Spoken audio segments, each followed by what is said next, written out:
because that's really what it also is. So that's the thing. So we're now like making friends with people because they hate Ziohel, right? But then once that gets resolved, now we're with these sort of white supremacists that are America first. I think that that's an overblown sentiment. I think that there is again, it is easier to punch down than it is to punch up. That is a problem that we see all too often. People want to blame immigrants for. But that's what America first will, those people are the same people. Because it isn't just America first, it's Americans first for them. And Americans only include what they say it includes. Well, who are you referring to? I'm referring to anybody that would now affiliate themselves with the America First movement. Again, they might be thinking right now, oh, we don't want our money going there, and Israel and Israel and Israel, right? Like that's the focus right now. But I am telling you, the sentiment and the people regarding America First are really not that different from the, bigot, racist, white supremacist. It's a very close, let's just say in the Venn diagram of it all, the middle section is large in that. Well, so getting in with those people because they hate Israel, while seems like a good plan, I do very hesitantly. Well, I think that you're right, depending on what faction of the so-called right populist you're referring to. I think somebody like Fuentes would be a good example of that, where he may say that he hates Israel, and maybe he does, whatever his motivations are. But I would not trust him as far as I could throw him in terms of somebody to collaborate with. And this is why I mention him, because he is very charismatic and a lot of people are drawn to him. And if he is talking about the America First movement, I mean, heck, if you ever watch his studio setup, he has an America First hat right there in front. He is one of the people who believes is leading the movement. And if Nick Fuentes is one of the people who goes on to lead the America First movement, well, then you're in trouble, because he's going to lead you on a path to nowhere. His attitude is very much like what Jen is talking about. It's not inclusive in any way. There is such a thing as being an American and respecting American values and what they're supposed to be. Obviously, that's a... I don't know what that means. I don't know what that means. What are American values? The Constitution. To me, that's the American values. That's me. That's what I believe. Okay. So then just say our Constitution, because I don't find that our values that are displayed by our actions have any connection whatsoever with our Constitution. I would say that, I would definitely say that, here's the difference that I think has to be distinguished here. Christian nationalism, which is really evangelicalism or evangelism, nationalism, that's dangerous. That is very dangerous. That is more of the white supremacist nationalism that you're referring to. That is a much bigger problem than people want to admit. And we understand that it's propagated in certain parts of the country. It's not everywhere, but it becomes a very big problem.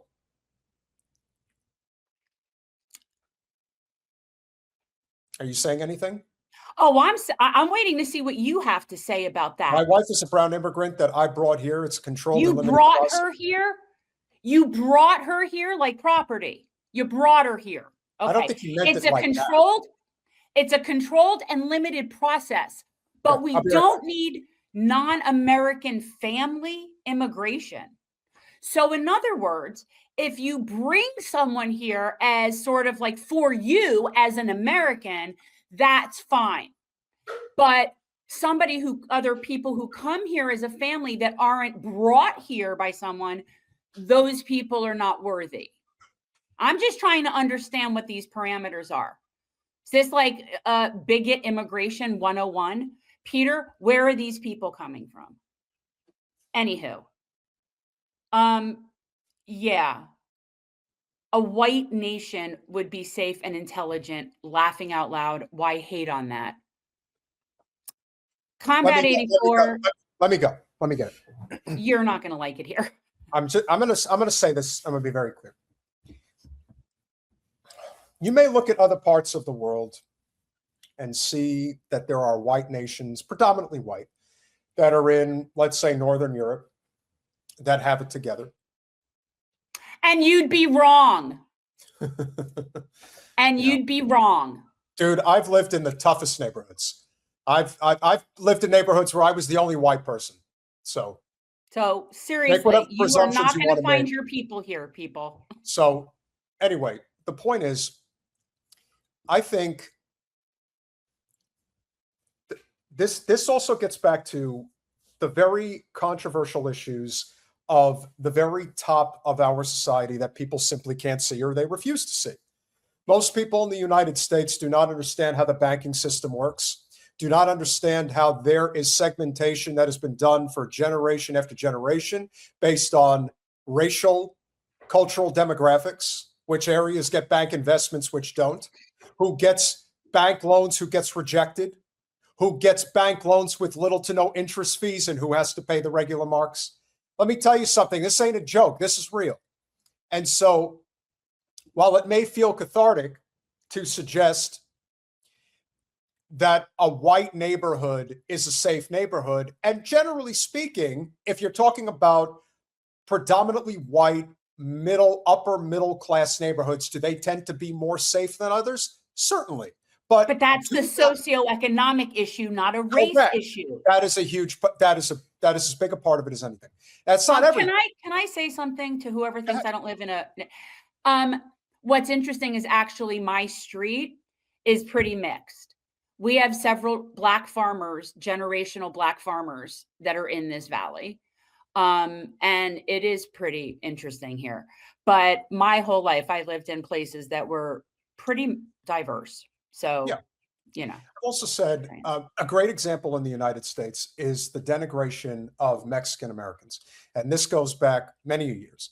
And yet, when you think about cultural appropriation in the United States, when you think about things that are very popular in other cultures that have been assimilated into American culture, Taco Tuesday, just anything that's, Spanish or Tex-Mex, Mexican culture, that is as lively and as enjoyed in the United States as anything. And yet, for some reason, we want to give shit to the people that were here before us. Does anybody remember what the map of Mexico used to look like? Yeah, it used to be Texas with a whole bunch of additional land that extended into New Mexico. Why do you think they call it New Mexico? Because that entire patch of land, that entire square box that you see that says New Mexico, that used to be Mexico before it became New Mexico. Interestingly, yes, but no, there's lots of Hispanics, Latinos in Georgia, and in Dalton, which is one of the closer cities to me. That little town, which is not a big town, has 4 or 5 Latin supermarkets in it, which is, I mean, that's crazy. Yeah. For the amount of most towns here don't have 4 or 5 of any kind of market. Half of California was Mexico. Again, these are all, this is the whole thing about Pax Americana, the Monroe Doctrine, Manifest Destiny, a lot of things that people don't want to talk about because it plays into this idea of American exceptionalism, which just isn't real. It's just not. We're not. You guys realize that a lot of the people that are thought that you would think of in places like Texas and New Mexico are immigrants, that they were here first. We just drew the line on the other side, right? So is somebody an immigrant just because their first language isn't English, even if their family's been living here longer than yours? Because I knew people like that when I lived in Texas. Like I knew families that had been here before Texas was in the States, and they were Mexican, and they considered themselves very, very American. Oh yeah. So what is American? Let me tell you, if there's one thing that I think we can agree on, is that American or immigrants, legal immigrants that come to the United States and assimilate, they are the proudest Americans you'll ever find. Like they love this country as much as anybody. And when you talk about why is it, and I will repeat this until I'm blue in the face. When anybody talks about illegal immigration, people coming into this country through means that are not by the book, who do you think is allowing this? I agree, Lee. Which is the whole ridiculousness of these discussions to me. Well, again, Can we, are you bored with what I'm saying? No, we're talking about immigration. So if you're going to talk about, and again, this is probably the big, this is a big topic because you're obviously a lot more liberal on this issue than I am. I'm actually pretty conservative on immigration. And what I have repeatedly said and will continue to say is that if you believe in workers' rights, if you believe in the ability to make a living wage, if you believe in the ability to protect what you earn, you have to be in favor of by-the-book immigration, because the people who run this country are not. They are in favor of you being a slave if they can get away with it. They don't want you to have anything. There's a reason why we talk about it as being, and what it really is it's a shareholder economy. The version of capitalism that we have, private equity, Wall Street, Silicon Valley, you put it all together, it is a shareholder economy. If you are not a shareholder of a multinational corporation, you are a peon. You're a peasant. You're nothing. You are replaceable, and we will replace you, or we'll just kill you, or both. Depends on our mood. And this is where people like Peter Thiel come into play, Mark Zuckerberg, Elon Musk, Jeff Bezos. I know I'm always referring to the four horsemen, the same douchebags along with Bill Gates that we always think of. But this is their economy. Donald Trump and his family are just getting rich off of it. Not anywhere near as rich as the ones who are really stealing everything out from under us. Could you be more specific and talk about ruling class Zionist Jews are the ones who want this? Stop saying it's the Jews. That doesn't work, Susanna. Oh my God. It's not the answer. God, where are these people coming from? I am making it abundantly clear that the more you stereotype, the worse you make it for the cause that you're trying to fight for. Because as I would say to you, Susanna, as I would say to anybody else, remember, no one gets more fuzzy in the pants than Zionists when you talk like that, because that's all they have. They want to point to people like you and say, see, they just hate the Jews. It's just, they're just anti-Semites or whatever the fuck word. Just say anti-Jews. The irony, Susanna, is that I don't believe in borders and I am a Jew, which is kind of funny because I kind of prove your point, but it has nothing to do with the fact that I'm Jewish. It's just because I'm a human. And I think that this whole, like, I own this land, you're on that side is just fucking stupid. And also, again, and I've said this a million times, I don't care as to who gets to or not gets to be a citizen. That's a discussion we can have at some point, like adults in a room. Okay. My problem is how we treat people that are oppressed, vulnerable, and have less institutional power than we do, because it's cowardly and y'all are kicking down. They have no institution. When you talk shit about people that are just trying to have a better life. And by the way, let me be very clear. The immigration policy in this country has always and will always serve the wealthy class. The people that are the working people, you're fucked either way. With immigrants, without immigrants, they have no impact on your fucking life. And anybody who thinks that people with less power than them have any bearing on their position in life, you're a fucking tool for empire. I do not want. I hate this. And if I may add, and yes, George Soros is a good example of one of those types of people. But think about one of the things that a social democracy has. We're not talking about socialism. We're not talking about communism.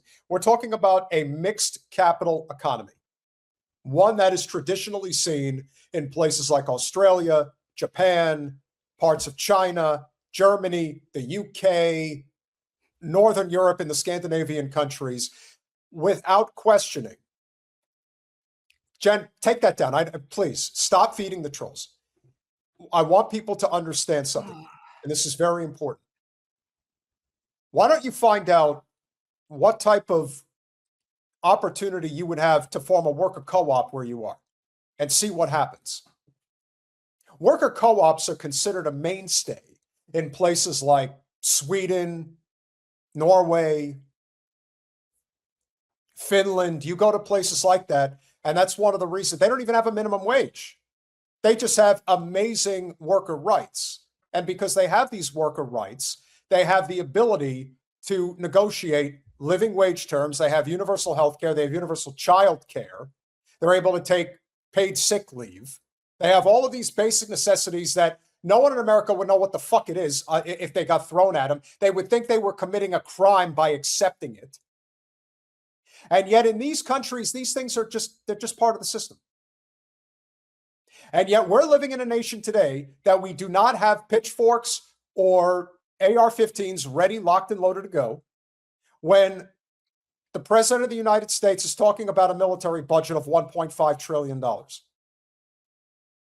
And when you think about compounding interest and what that's going to look like, you think your dollar is shit now? You have no fucking clue what's coming. And we haven't even hit the tip of the spear as to how much inflation is coming as a result of the shit we're doing with Iran. Like, that's just, why do you think Peter Thiel is leaving this country? Because he knows he may be a fucking lunatic, but he's very smart. And we know that.